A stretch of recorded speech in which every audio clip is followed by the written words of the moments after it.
Welcome to the Josh Bolton Show, where we dive into interesting and inspiring conversations. And now, your host, Josh Bolton.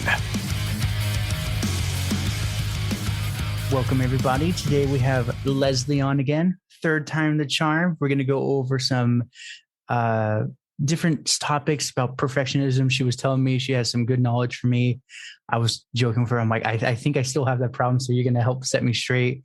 And then we have time, the different stages of change and how to work with that. Absolutely. Wonderful, Leslie. Well, take it away. For those who don't know, what do you do and where are you from? Yeah, thanks so much, Josh. Again, it's great to be here with you. I really enjoy the opportunity to sort of develop our relationship and to share more value with your listeners. I am a developmental psychologist and a national board certified health and wellness coach. Basically, before I became a coach, I was struggling to manage my stress, and I really didn't know that stress management was a thing. I just started to have issues. I started to gain weight, started to have high blood sugar. And I just started to have some challenges with my husband. And I started looking around trying to figure out what I could do to help myself. And that's where I signed up for the class with Weil at the Center for Integrative Medicine. And basically, I learned all about the 7 core areas of health, which are like nutrition, movement, relationships, stress management, spirituality, and environment. I think I forgot one, sleep, one of the most important ones. And really all the things that I could do to support my health in all of these 7 core areas, which are really basically very interdependent. And so sometimes it can be quite challenging actually to take your health in hand, because there's a lot that goes into it. It's not just one simple thing. It's a lot of healthy habits that you have to engage in over time. But anyway, for me, one of the biggest habits that I changed was this whole stress management thing. And that is, I really had no idea that stress management was a thing. I had no idea that it was my responsibility to manage it. And I had no idea, of course, how to do it. And so essentially, I was just burning out. I was burning myself out. And I didn't even realize it. So that's kind of where I've dedicated myself to helping people manage their stress so that they can minimize the negative effects and make a bigger impact. Wonderful. I want to say, just from the other 2 times we've chatted, I've learned so much and I've changed my ways a lot too. It just is the comparison, the stories. So, excellent. Thanks. Oh, thank you. So to get right into the nuts and bolts, can you help explain what you know as perfectionism and the twists and turns of it? Absolutely. Well, the best thing to know is that really perfectionism really can create a lot of problems for people. And so there are a lot of people, scholars, who study perfectionism. They dedicate their careers to understanding sort of what is it?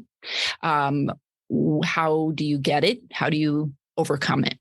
Right? Because perfectionism really is, it's not healthy. It's not good for us. So one of the biggest things, it can be very confusing when we talk about perfectionism. It's like, what are we talking about? So one of the most helpful things really is to start by defining it. And then we can figure out how we do perfectionism in particular, right? Where our particular sort of challenges with perfectionism are.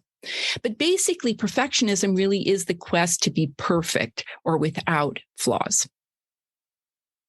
Okay. And essentially, you can understand that as human beings, this really does set us up for failure and for a lot of frustration, because the reality is we will always have flaws. Yes. So basically, what it really means often is that we set impossibly high standards for ourselves and sometimes for others. And we believe that we should achieve our goals effortlessly and never make mistakes, have flaws, or be disagreeable. Which is impossible. Yeah, which is impossible. Because I don't know about you, but this was one of the biggest things that I realized was this disagreeable thing. I never had permission to disagree with people. And this became really problematic because a lot of times this is kind of where people pleasing can come into play, because you don't want to disagree with someone about perhaps the quote unquote, best way to do something, or whether or not you even want to do that thing, right? So disagreeing is really actually quite important. It's a very important thing to be able to do. And if you're trying to be perfect and you think that you can't be disagreeable, this is right there going to be a challenge, because you're going to be avoiding a lot of conversations that you need to have. Oh, yeah. Well, that was me before I started this whole show.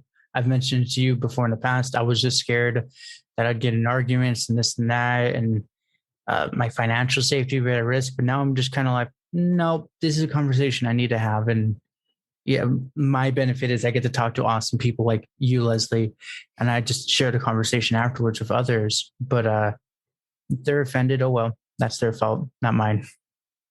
Right. Well, it's more like if they're offended, we just understand that some of these conversations are by definition, controversial, that there is no total agreement. Right.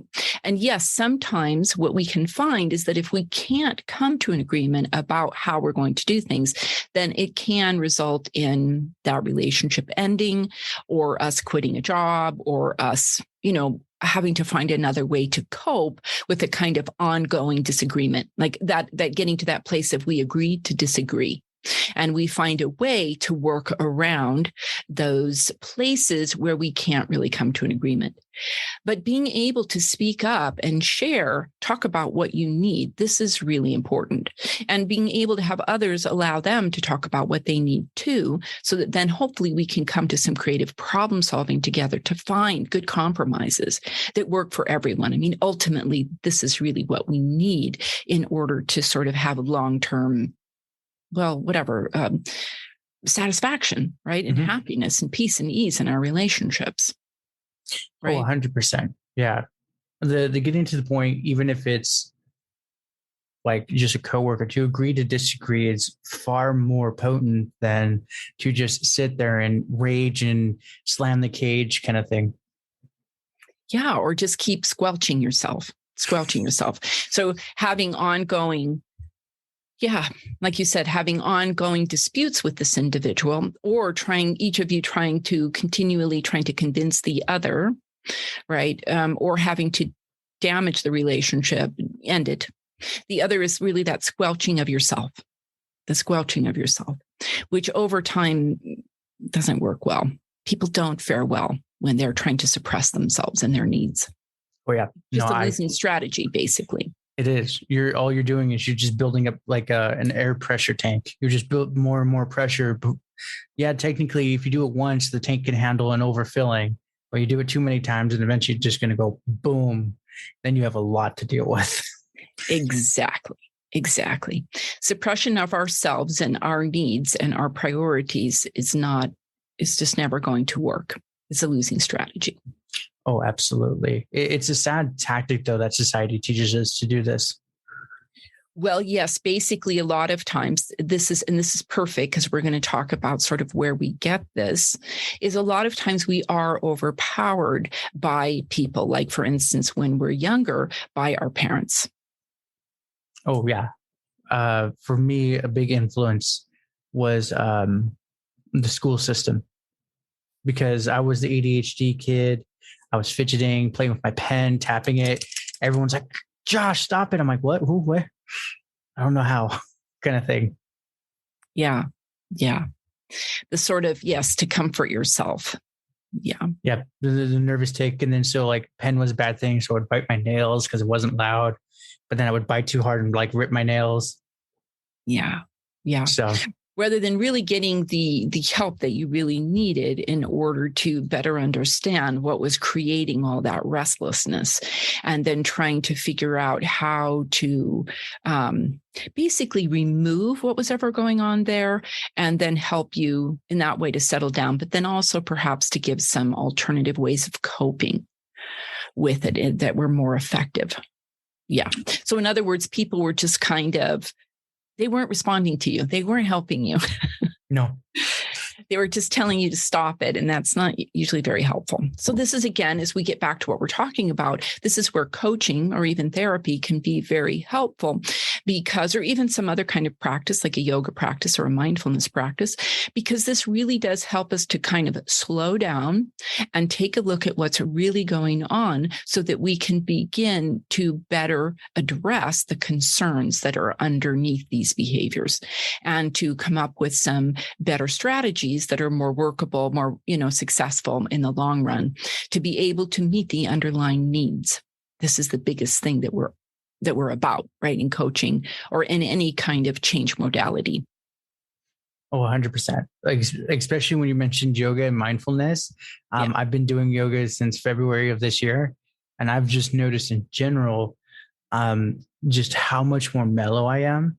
It sounds like cheesy. I kind of feel like the classic surfer dude is like, whoa, man, like, why are you being all stressed? Just do some yoga.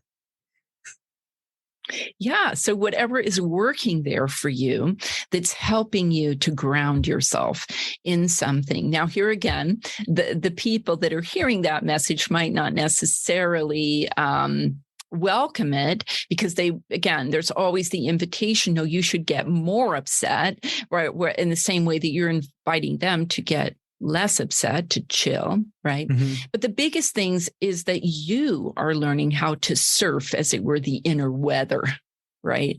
And that you're feeling much better at being with your own, your emotions basically, and managing them in such a way, the way you think about them in such a way that you're having less turbulence, basically. Yes. Especially like the whole breathing thing. Yep.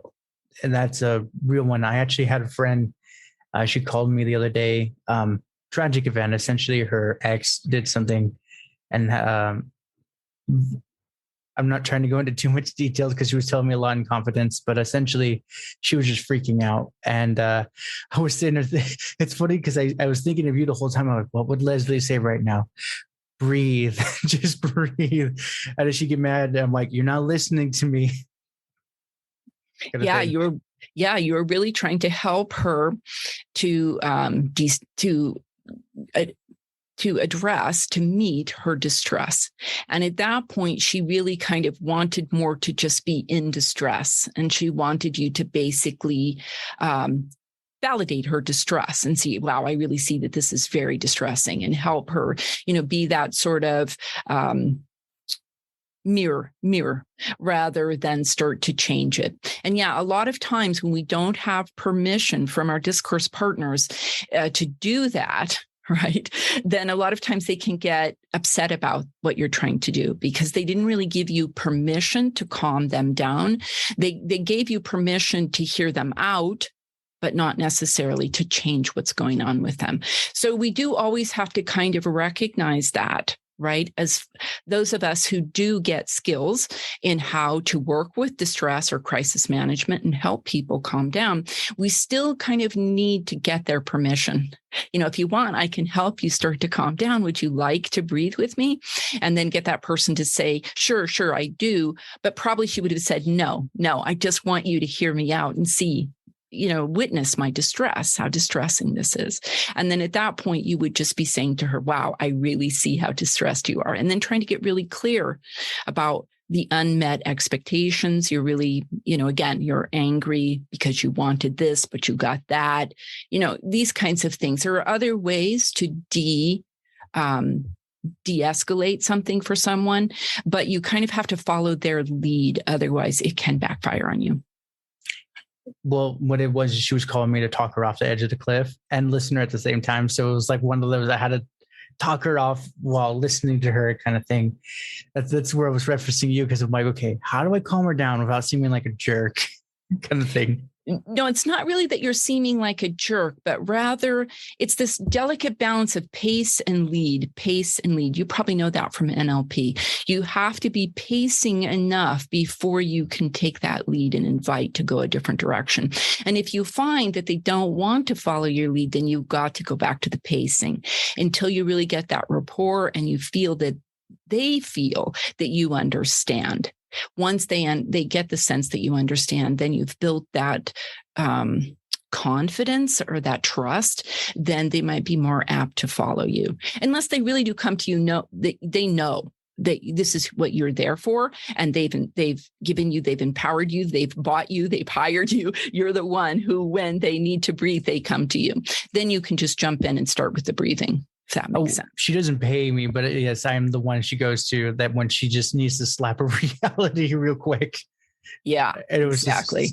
Just, but that's where I talked her off the edge of the cliff, and it was just one of those. Eventually, he was a very toxic manipulator. So because she blocked him, he was like doing his spider webs with like his cousins and his relatives, and which she's known him for like 10 years, and suddenly they hate her and all that. And I told her, I'm like, he's trying to orchestrate a web where it looks like the only answer is to bring him back.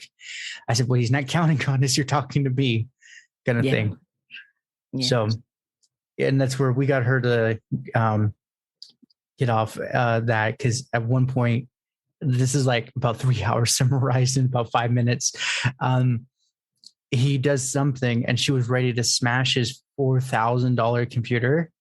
And I told her, because she lives in Wyoming, I'm like, I hate to say it this way, but Wyoming is a very simple land. The people of the crops kind of thing. They don't take kindly to women having ideas, especially someone of your skin tone. And she kind of sat there and she's like, yeah, you're right. I'm like, so you smashing his computer would not be a good idea for you. Yeah. Yeah, that's really great. That's sort of like what I hear you doing there is helping her to catch sight of their perspective, right? So that she can better understand. Not getting too caught up in her own emotions, but be able to see outside of herself, see a bigger picture. And definitely she wasn't going to want to smash that computer because she's going to be on the hook for it. You want to pay $4,000? No. I don't think so. To replace that? No. And that's what I told her. I'm like, I said, if anything, just pull the power, just unplug it. If you feel you have to give him a middle finger, hopefully he knows how to repower it without ruining it, but that's his fault. Kind of thing. Yeah. Again, that is so good because it's all emotion regulation. Like you really just have to keep your emotions contained ultimately at the end of the day. And again, this would be going into something kind of like self-compassion with regard, again, mindfulness helps us to do that. We're like in step 1 of self-compassion. We recognize that this is a moment of suffering. So she was clearly caught in a moment of suffering. She was really distraught. But then the second piece is the mindfulness so that we don't allow ourselves to be swept away by our emotions and engage in unhealthy behaviors that ultimately are just, again, self-destructive, because she would have been on the hook for that. She would have gotten into more trouble, more things to clean up, and it wouldn't necessarily have been a viable argument that because he made her mad. Right. So the point is we have to be so careful. That's kind of what that mindfulness piece is, to recognize that we're feeling these emotions, but we're not going to permit ourselves to get carried away and engage in destructive behavior based on those emotions. And then, of course, the third step is really, how can I be kind to myself and how can I engage in healthy behaviors right now? And certainly coming to talk to a friend like you that can help her to de-stress and change the way she's looking at it so she feels empowered to do something useful, not unuseful, that's great that she did that. Oh, and I told her, I said, this is one of those, I'd hate to hear this because she does go randomly MIA on me for like months. And I told her, I'm like, I hate to hear within like the 3-4 months, you just suddenly disappear, that for some reason you're in jail because of this. Yeah. Because it is what we call like she has to call me and give me an hour, just catch up on everything. And then halfway through, she's like, all right, I do have some real shit I need to talk about. I'm like, oh, okay, let me go get some tea. Yeah. So that's awesome. We kind of went off, but I want to retie it back to perfectionism. Her problem for perfectionism was that she felt she wasn't she is in no mold anymore. And correct me if I'm wrong. And I told her, I said, well, you've known this man since you were 16. You're like 25, 26 now. Being the manipulator that he is, he put his talents in you to mold you the way he wants. So now what you're feeling is your ability to be yourself, which is very foreign though. Was I wrong? Or was that a very tactless presentation of it? Well, I wouldn't say it was tactless. No. I think that's great. I think that what you're trying to say is that, for me, I would try and stay away from, any kind of name calling or disparaging of others. But I do think that you're, like the talents into or whatever. But I do think that we do get conditioned to respond, to follow certain rules and to respond in certain ways. And in that regard, it's like we learn that that's how we should be around in certain situations, in this case with this individual, but we do this everywhere. We're constantly, and the fact that she was 16 and now she's coming into, she's a young adult. This is exactly what should be happening, where she's kind of spotting the old rules of engagement that she learned in those various settings, and then questioning them and saying, these rules don't work for me anymore. I prefer these other rules, right? Now, yes, a lot of times when we are coming out of, some people call it like a trance, like brainwashing, like things like that, coming out of the mold, like you mentioned, we can feel very exposed because we don't know where we are. We don't know if it's even okay. Usually to be outside of the rules is by definition threatening, right? Because it's not safe. Like I'm a rule breaker, and rule breakers, bad things happen to rule breakers, right? They're criminals, they're bad people, right? And we don't want to be bad. We want to be good. We want to be seen as good people. So the point is that, yes, you're exactly right. When you're waking up to the rules that you have accepted and you're starting to say, you know what, I don't want those rules anymore, that can be very uncomfortable. Very uncomfortable. And there don't have to be any villains in the story. I mean, I don't know what's really going on with this person, but I always try to say these things neutral so that we just understand that this is part of life. We all get locked into these, like you mentioned with the bullying, right? Bullying we tend to think of as bad, but it doesn't matter. It's like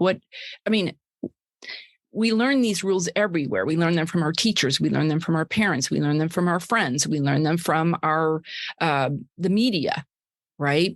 We learn them all over the place, and we take them in very like they're the truth, like they're the gospel, like they are the thing. And if you deviate, then you will die, right? It has a kind of life and death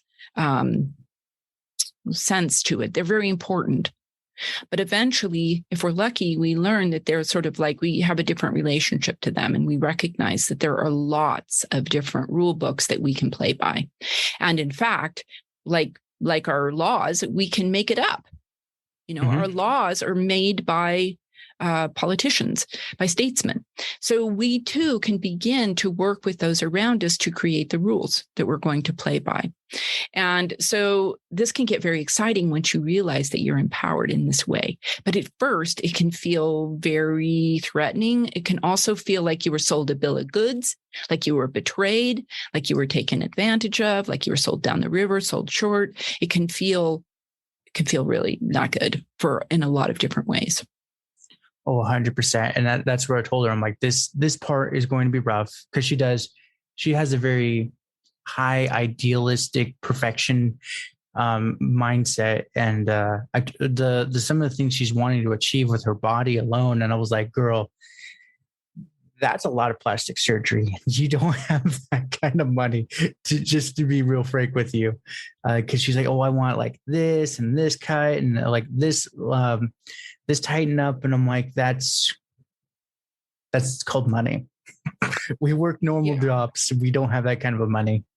Yeah, well, and a lot of times you still don't even get the results. So this is really good. This is a really good example of perfectionism really taking us. Not that I'm against plastic surgery, but more against sort of in a way, the hatred of the self, as such that the self really needs to be changed in really dramatic ways. And I think that this is true for a lot of women can fall prey to this kind of, again, these perfectionistic type standards that the culture does tend to have for beauty. And it can be a lot of times very difficult to meet those standards. So especially since a lot of it is totally genetics. So this can be really challenging. This is a good example of where perfectionism, accepting the standards, the unrealistically high standards that the culture sets, and then trying to measure ourselves against that and trying basically to fulfill those standards. So if we think about the difference between perfection basically and excellence, so really the pursuit of excellence is a healthy striving to be outstanding or to be above average. And It does promote personal growth and improvement, but perfectionists don't accept just excellence. Again, they have to be perfect, and anything that falls short of perfection is intolerable. And so, again, unlike seeking excellence, perfectionism is really a narrow, intolerant expectation that we will never make mistakes or have any imperfections. And the quest for excellence, on the other hand, allows for imperfections and mistakes because it's very more forgiving, really, than perfectionism. Does that make sense? Yes, very much. As you were explaining, I was thinking about myself, especially with the negative mindset I was given at a young age with the bullies. I was, whether I realized or not, I was striving for perfection and that, like, being accepted by everyone and this and that. And now I realize if I've chatted with over 200 people on this show, there's no way you can chat with everyone and make them feel better, kind of thing. So yes, I agree. What's the difference? So what if someone's really intense about excellism? Wow, words are tough today, but they're more about perfection, it's like borderline perfectionism. Excellence. So if we think about your friend and her needs around her appearance, right? Mm-hmm. If she wanted to pursue excellence, right, she could, and this is true, like I've been here with this as well. Basically, what you can begin to do is, how can I make the most with what I've been given? So I could think of this in terms of grooming. Like, how can I learn, which hairstyles are most flattering, which types of makeup applications are most flattering? For instance, if we just go very superficial, I could think about how best to dress myself for success. Again, what types of wardrobes are best for me and most flattering to help me show off my assets and sort of hide some of my more maybe, less desirable areas that we're saying that fall short of that mark. Or I could also just, what can I do to achieve excellence with regard to my diet, with regard to my exercise? How can I become as the most athletic? Of course, other things we can do is just throw all of this away and just simply say, how can I be more accepting of myself? How can I be more grateful? And just be grateful for the way my body is working, all the things that it makes possible for me. If that makes sense, all the things I get to do because I'm alive and because I have these systems, these organ systems that work together in concert quite miraculously.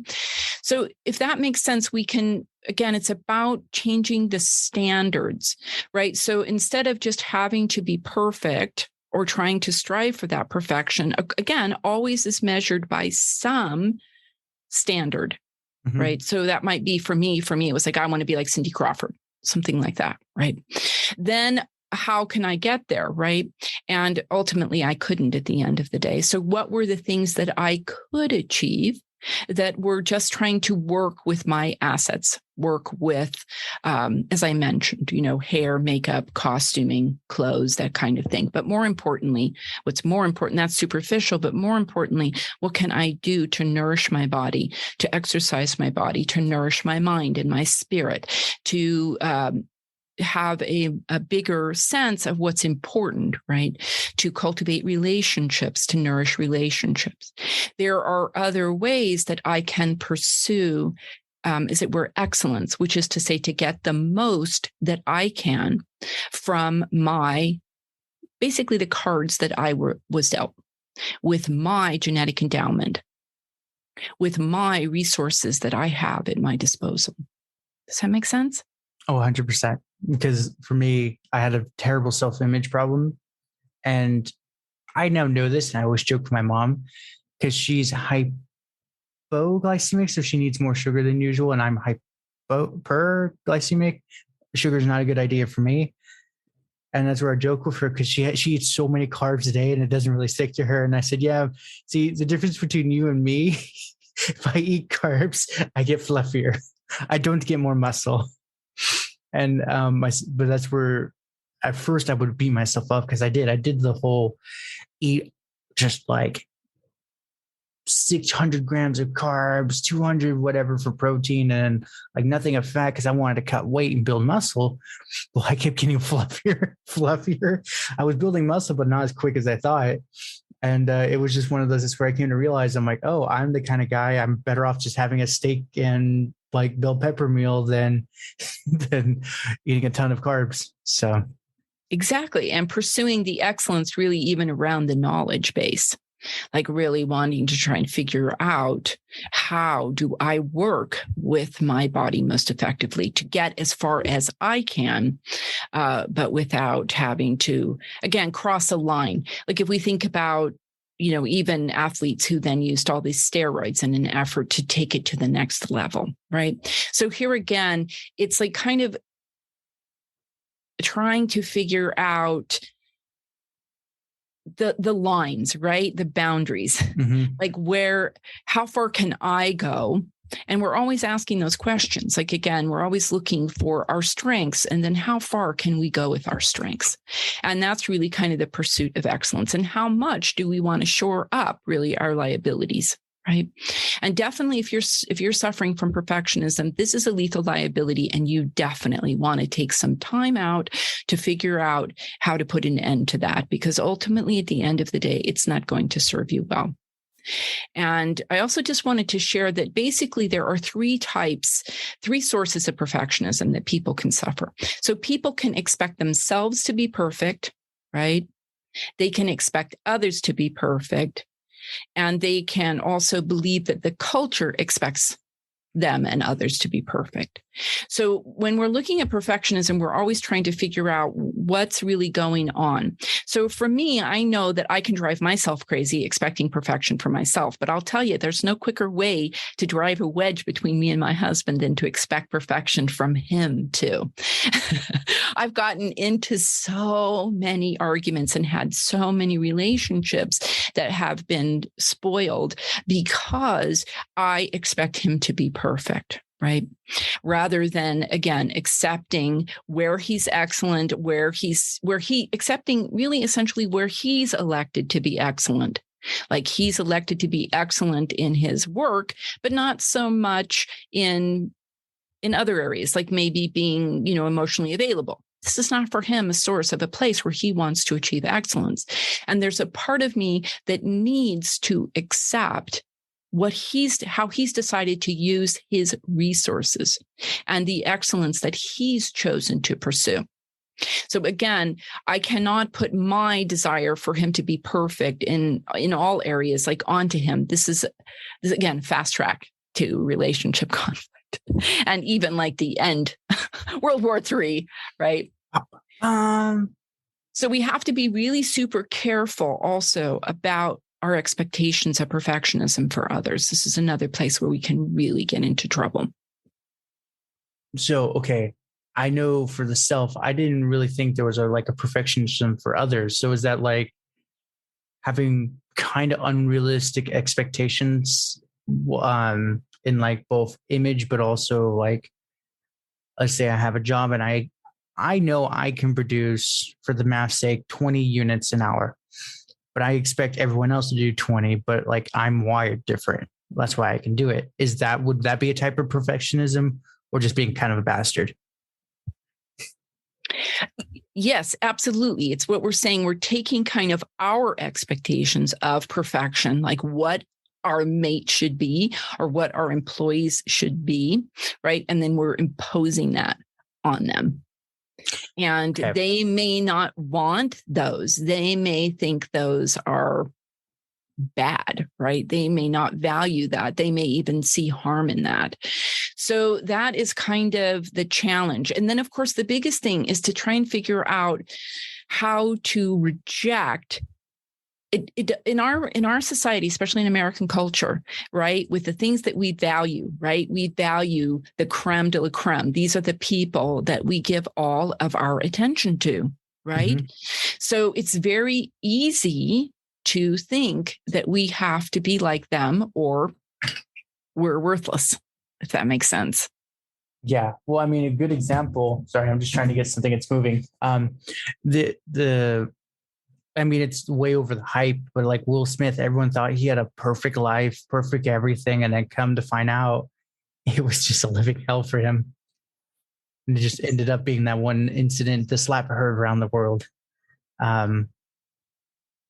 But yeah, that's the one I tell people. I'm like, we all thought Will was having a great life. He's making his hundreds of millions of dollars a year, this and that, has a beautiful wife, great kids. And to find out it was all a facade for PR kind of thing. Well, right. That he was struggling in his life too, to get like it all working flawlessly, right? Mm-hmm. Like he definitely still had limitations and he still had struggles and he still, again, when like for me, when I got into like the 7 core areas of health, I just realized, oh my gosh, these are like, this doesn't even include finances and jobs and, all these kinds of things. It's like, oh my gosh, so many balls that I have to keep up. And how do I strive for excellence in this kind of more complex way, right? And so I think the further we go along in life, we understand that we have more and more things that we are trying to become excellent at. And then this is kind of what adds more and more of the stress and the burden, because really, ultimately, at the end of the day, we are going to have to prioritize where we're going to invest. Because again, as human beings, we have limited resources and we ultimately, at the end of the day, have to get our priorities straight, whatever they are for us. And then we need to kind of understand how to allocate resources so that we can pursue as much excellence as is possible for us. Again, given our genetic endowment, given our resources, given the challenges where everybody is. Like all we can do is hope to do our very best, to give 100% at that time, recognizing that who knows if it's going to be enough, right? But we're going to show up and do our very best. And we just keep doing that. We keep going through the day, through our lives, showing up, doing our very best. And sometimes it will be enough. Sometimes it won't. And sometimes we'll make mistakes. Sometimes we'll get it just right. And that's kind of the ongoing life cycle, if that makes sense. So a lot of it has to do with changing what you expect from yourself and others as what can I hope for in my life? As I move through my life, what can I expect from myself and what can I expect from others? To have more realistic expectations so that you can feel more at ease in your life as you take on the challenges. 100%. So I do want to hear your take. What is for perfectionism that others expect on us? Is that more the self-induced perfectionism? Because like air quote, society has never told us to do a certain thing. Absolutely. Well, we can also, I just wanted to let you know that I do need to wrap up. Okay. We'll finish this up and then we'll get going. Yeah. So I just wanted to say that, yes, some of us, I think that's the thing. Not everybody does this, right? Like for me, I realized that I wanted to be like the best and the brightest. And I jumped into wanting that for myself, right? So I wanted to, there was something about me and whatever was going on for me, like I said, maybe what happened with my parents, maybe also just what happened for me, because there is a genetic component. There are certain personality types that are more prone to fall prey to perfectionism. But the point is that, if I were to work with somebody in an effort to get over their perfectionism and to cultivate or discover, craft new expectations for themselves, this is kind of what we would go through. This is the work we would kind of go through and dismantle where these ideas came from and how basically to write new rules and expectations for themselves. But really, a lot of times in the culture, there's always a demand for more. Like your boss is never saying, that's okay, do less. Your boss is always wanting more return on his investment. He's always going to be saying, come on, give me more, give me more, give me more, right? Your teachers are always going to be saying, come on, you can do more, you can do more, you can do more, trying to stretch you to test your limits, right? And even your wife, your friends, they are probably also going to be cheering you on, egging you on, saying, come on, you can do better than that. Really, is that your best? Very rarely are you going to find people in your life who are going to say, that's okay, slack off. Take it easy, do less, and especially in our culture, you're really never going to find people who are going to just be saying good enough. And the other thing too, is that people will, no news is good news. So if you hear nothing, then probably it went okay, but you're only really going to hear about it if it didn't go okay. So the point is, sometimes it can be very hard to know, how am I doing? Also, right? Mm-hmm. So all I'm trying to say, I don't know if I answered your question, but essentially, yes, we can put it on ourselves because we can want to be better, right? We just like doing that. We like the dog at the track. We want to chase the rabbit that we know we'll never catch, but we chase it anyway, right? But it drives us crazy sometimes. That's how we need to understand that we've done that to ourselves in a way we've set ourselves up. But we also need to recognize that the culture is expecting us to give as much as humanly possible.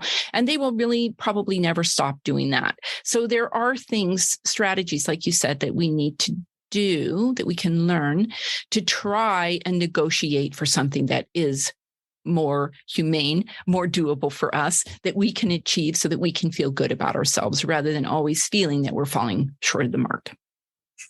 Yeah, I was just laughing earlier when you said no one tells you to slow down or not do anything. I work a union job, and we have some kids that are really like gung ho.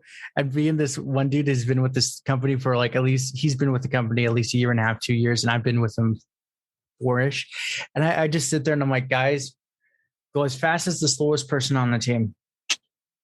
I'm like, do not be an overachiever, because then they're going to make you want to do more, kind of thing. Yeah. They all look at me, but now they're kind of like, wow, that was the best advice you could have given us. I'm like, 4 years at this place. I know the rules. Yeah. So very rare that people are going to tell us that, but that's great that you give a counterexample. And where people are saying, take it easy, you'll be sorry if you don't. Pace yourself. Yeah, the tortoise, right? Telling the hares, pace yourself. Yes. Slow and steady wins the race. Yeah. Yeah. Well, honestly, Leslie, this has been awesome. I want to be mindful of your time. Where can everyone contact you? They're super inspired. Like, I want to work with Leslie now. Well, they can basically find me on my website, which is BoschIntegrativewellness.com. And you spell Bosch like the appliance, BOSCH. Again, BoschIntegrativewellness.com. The best thing to do is to schedule that 20-minute consultation. I love to meet new people, to hear about their challenges, and to basically be able to give you some, tailor-made next step, even if it's not coaching. There are lots of done for you DIY approaches to this. And I'm more than happy to turn you on to some useful resources based on where you're at. So I would love to hear from you. And thanks again, Josh, for the opportunity to be on the show. Well, thank you. It's always an honor and pleasure to have you on. Well, congratulations. You made it to the end. You're an awesome person. Not many make it here. So, being the awesome person that you are, can you do me one more awesome favor? Can you rate and review this on whatever podcast services you're using? If you do it on Apple, and you leave an actual written review, I have a thing on my website. I will take your written review and post it for all to see. Congratulations, you're permanently sealed on my site. Otherwise, I am trying to do YouTube more and live streaming. I will try to put as many of the YouTube links in the description of the show as I can. So give your boy some extra help over on YouTube. Watch my videos. I just mute it and change the channel, change the window or something. But yeah, that's it. Thank you for being awesome, and see you next time.